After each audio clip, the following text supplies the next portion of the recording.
Majelis memerintahkan wajib sifatnya UGM membawa 20 dokumen yang dimintakan pemohon, termasuk dalamnya adalah salinan jasa, KHS, semua KRS, SOP. Nah ini yang menarik, masa UGM sampai sekarang tidak punya SOP?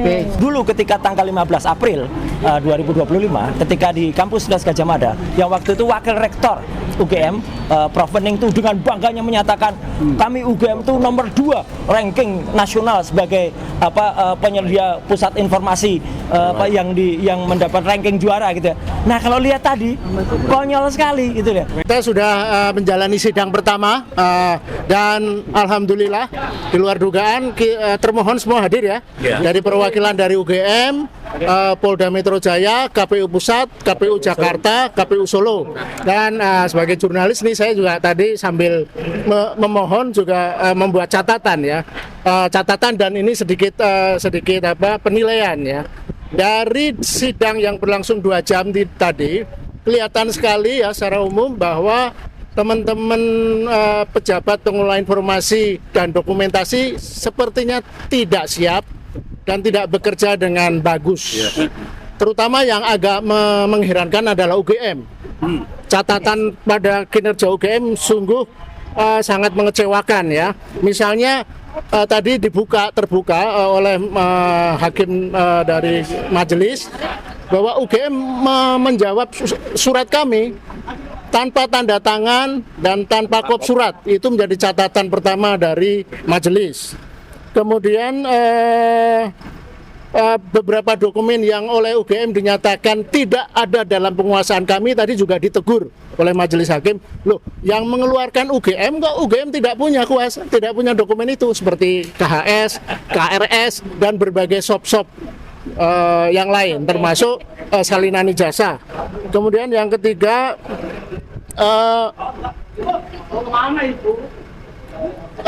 konsep-konsep substansi tentang penyimpanan dan pengolahan dokumen tidak dikuasai oleh teman-teman PPID UGM.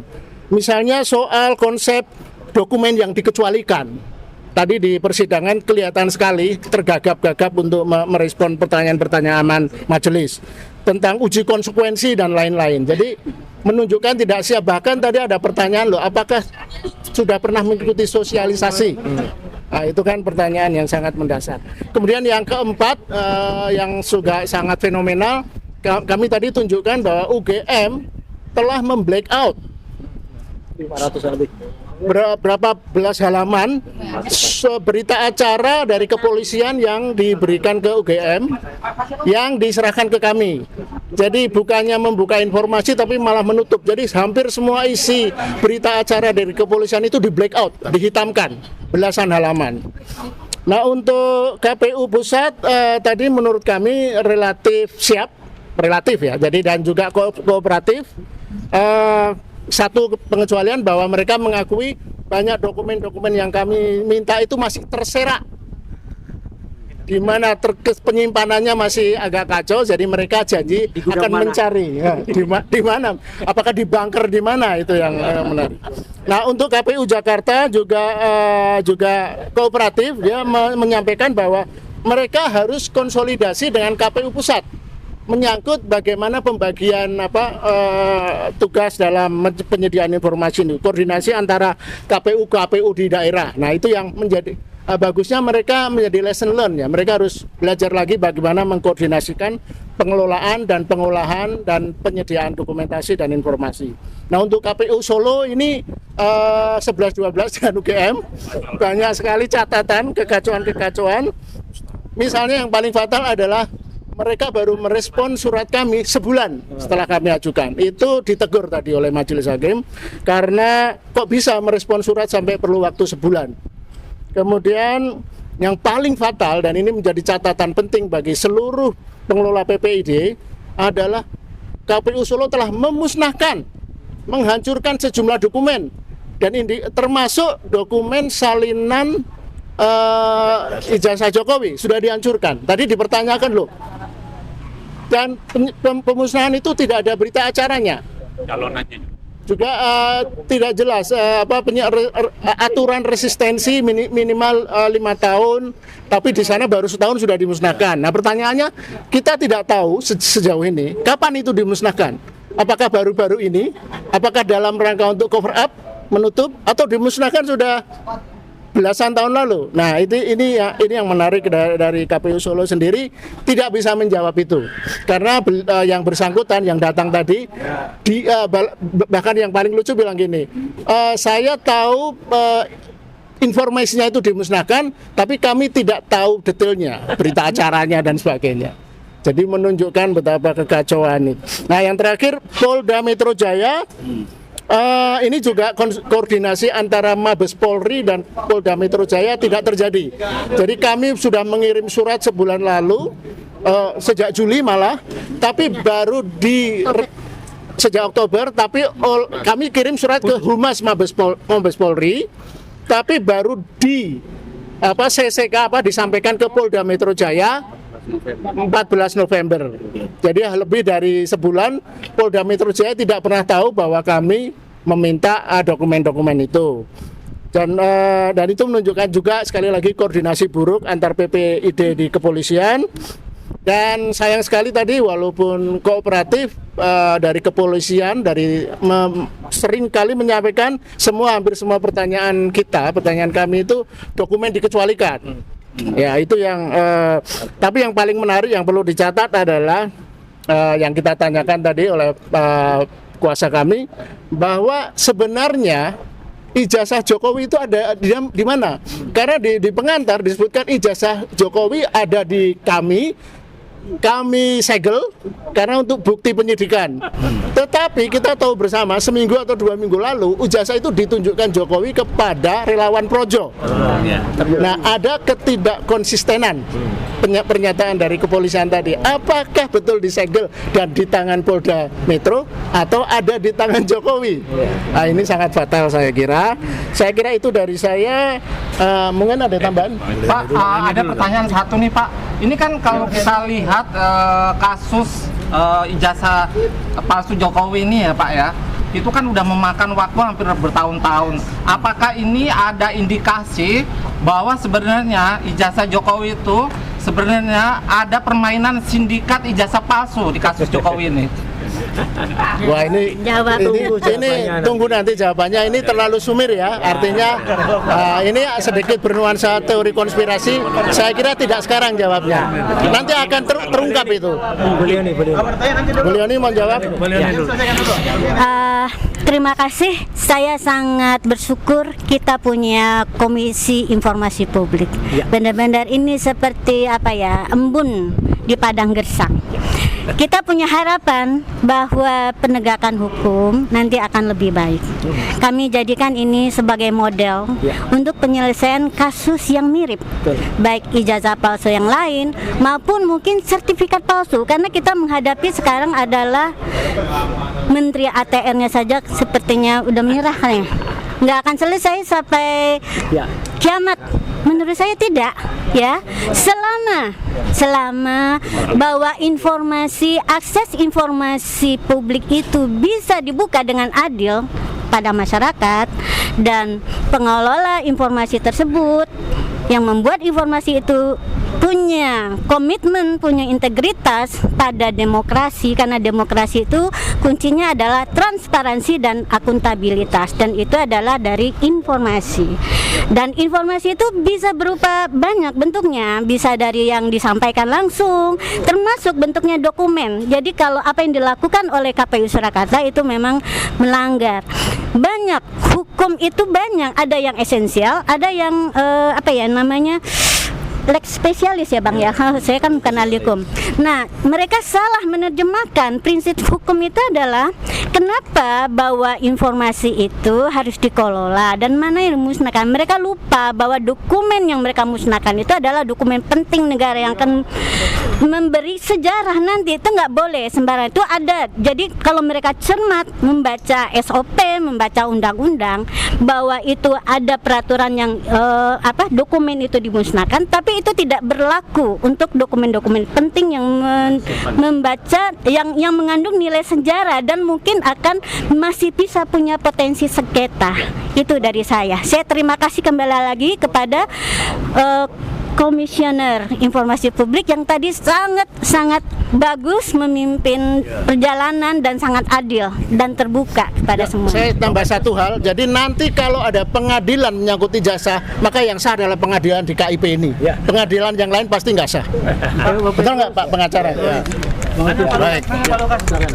Jadi tadi seperti dikatakan Ibu Leoni tadi, suasana persidangan sangat bagus dan nampak jelas Komisi Informasi Pusat tidak tersandera dalam kasus keinginan masyarakat untuk membongkar dugaan ijazah palsu Jokowi.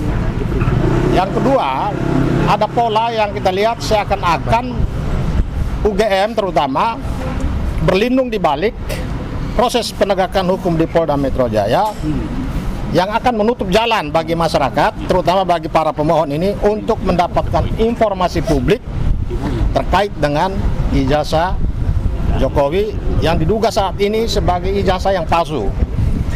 Jadi dengan membangun argumentasi bahwa semua dokumen sudah di tangan Polda Metro Jaya, itu berarti pertahanannya sudah double. Pertama, mereka menyatakan itu informasi publik yang dikecualikan. Yang kedua, ketika masuk dalam ranah hukum, terutama penyidikan tindak pidana, maka ini menjadi kewenangan Polda untuk menyatakan tidak membuka kepada siapapun. Dikhawatirkan akan mempengaruhi, menghambat jalannya proses hukum. Jadi ini yang kita sesalkan. Harusnya pihak kepolisian atau pihak UGM, walaupun dokumen itu semua dinyatakan disita, tetapi tadi sudah ditegur oleh majelis komisioner bahwa UGM kan pasti punya arsip. Tidak semua dia serahkan, karena ini kan dokumen sifatnya administrasi. Jadi arsip itu harus ada. Tetapi ini mereka sepertinya ada permainan, ada konspirasi besar.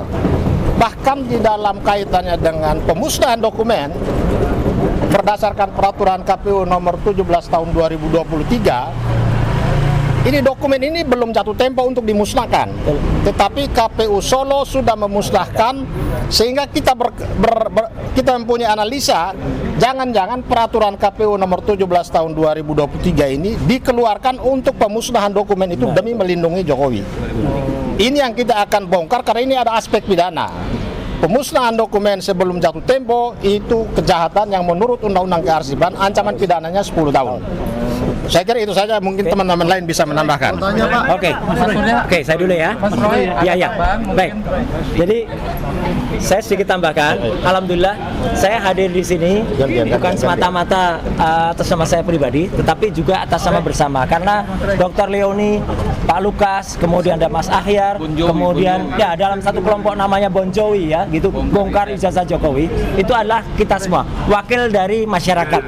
Nah, jadi kita merupakan bagian dari masyarakat. Saya tadi mencermati dan mengamati ya, karena mungkin saya nanti akan juga diminta ya untuk kehadirannya. Tetapi satu ya, nampak jelas betul bahwa dulu ketika tanggal 15 April 2025, ketika di kampus 11 Gajah Mada, yang waktu itu wakil rektor UGM, Prof. Wening itu dengan bangganya menyatakan kami UGM itu nomor 2 ranking nasional sebagai penyedia pusat informasi yang mendapat ranking juara gitu ya. Nah kalau lihat tadi konyol sekali gitu ya, karena informasi yang ranking 2 nasional katanya. Nah, ya silahkan dinilai sendiri, karena informasinya semuanya dikecualikan. Kemudian juga KPUD Solo ya, Surakarta ya, yang jelas sama sekali tidak memahami esensi dari Undang-Undang Keterbukaan Informasi Publik nomor 14 tahun 2008 yang kebetulan saya juga ikut merancangnya. Tapi tadi memang betul kalau misalnya KPU pusat sudah mengikuti ya, karena mungkin sudah sering kali juga kita kan berulang kali ya, selain kelompok Bon Jovi juga kita membersamai Pak Dr. Punatua dan kawan-kawan, dan juga kita semuanya bergerak. Artinya gini, ini adalah kemenangan masyarakat, ini adalah gerakan masyarakat dan perlu kemudian mendapatkan support dari seluruh masyarakat. Dan yang paling fatal tadi soal ijazah yang kemudian atau dokumen yang kemudian tadi dimusnahkan. Memusnahkannya paling cepat apa? masukkan ke asam sulfat. Ya, nah itu tokohnya namanya El Sulfat. Ya, masukkan ke asam sulfat. Bisa Ya. bisa ya. Nah, ini rusak kalau masukkan asam sulfat. Ya, jadi sekali lagi, oke. Nah, masukkan gantengan ya. Ya pokoknya El Sulfat. Yang jelas. sayur masuknya. Nah, Dr. Leoni maju terus bersama Pak Lukas dan kawan-kawan dari Bon Jovi, ya, Akhil dan kawan-kawan, didampingi Pak Petrus, kemudian Pak Jamada Girsang, kemudian apa namanya, Peter Singkardi. ya Pak Peter dan semuanya, Pak Zam dan semuanya, ya. Pokoknya saya hadir untuk membersamai karena kita adalah satu adalah kita. Terima kasih. Jadi pembandingnya ya, saya kasih tahu pembandingnya. Ya. Tahun 1861 ada Abraham Lincoln. Nah, itu. Sampai detik ini Abraham Lincoln tahun 1861 masih tetap ada terpampang. Berkas-berkasnya juga Ya, masih ada. termasuk juga kasus Obama. Ya. Kasus Obama disinyalir oleh Donald Trump tentang kelahirannya. Nah, ada. Ya, ternyata begitu dicek, udah 20 tahun hampir, ada itu. Lah ini kalau baru 1 tahun ternyata dimusnahkan, berarti ada indikasi permainan jahat di sini.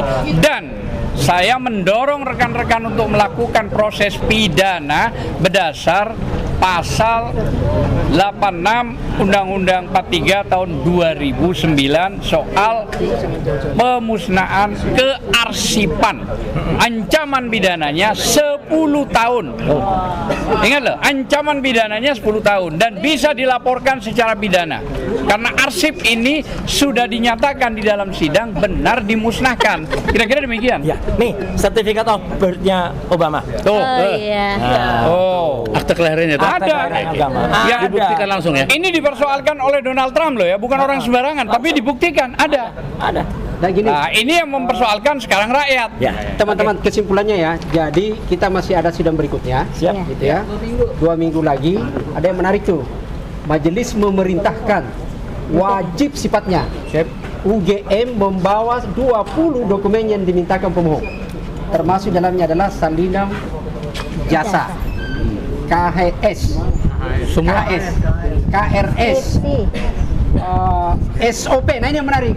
Masa UGM sampai sekarang tidak punya SOP? Scan.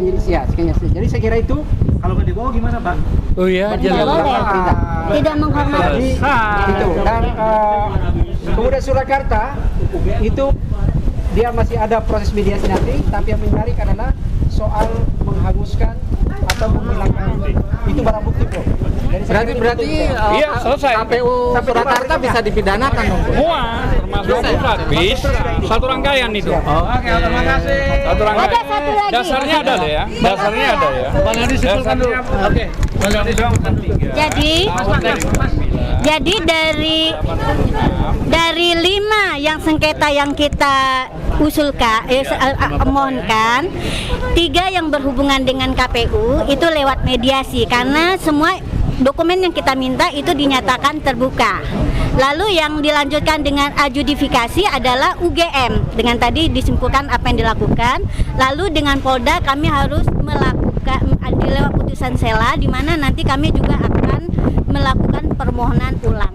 Dan saya perkenalkan, ini termasuk penerima kuasa kami dari generasi muda. Saya berharap nanti bahwa hal seperti ini tidak terjadi lagi. Perkenalkan, Ya, Mbak Riri. Gimana setelah melihat sidang tadi, harapan Mbak Riri gimana?